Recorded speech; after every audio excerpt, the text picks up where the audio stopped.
नमस्कार, आपण पाहताय टाइम्स ऑफ 243। मी सध्या भूम तहसील कार्यालयात आहे।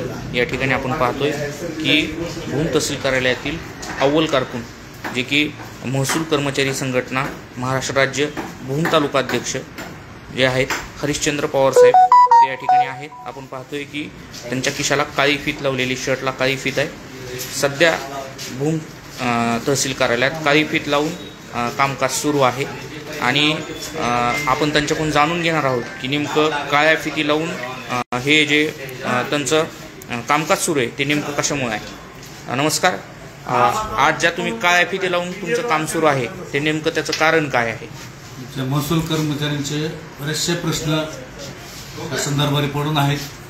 आमची संघटना वेळोवेळी, राज्य संघटना वेळोवेळी आम्ही निदर्शन केले, धरणे आंदोलन केलं, परंतु आमच्याकडे कोणी काय लक्ष देणं आतापर्यंत ते आश्वासन देतात। त्यामुळे हे आम्ही आज रोजी काळ्या फिती लावून कामकाज चालू ठेवणार आहे। तुमचं नेमक्या मागण्या काय आहेत? आज तुमचं जे निवेदन आहे त्यातल्या महत्त्वाच्या काही मागण्या? जुनी पेन्शन,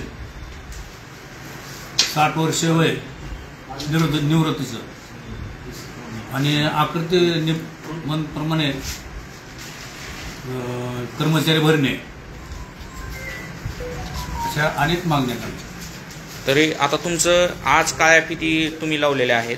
आता तुमच्या जे हे आंदोलन सुरू आहे या आंदोलनाचं स्वरूप आता काय असणार आहे? आज काळ्या फिती लावून दिनांक 11ला दुपारच्या जेवणानंतर निदर्शन करणार गेटवर, तहसीलच्या गेटवर, आणि 12 तारखेला लेखणीबंद आंदोलन राहील आणि 15 तारखेला बेमुदत संप, तिथून पुढं पूर्ण कामकाज बंद असणार।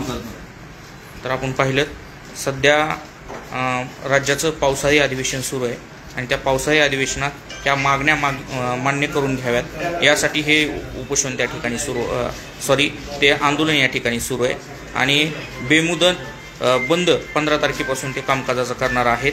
अधिक बातम्या माहितीसाठी टाइम्स ऑफ 243 ला फॉलो करा। धन्यवाद।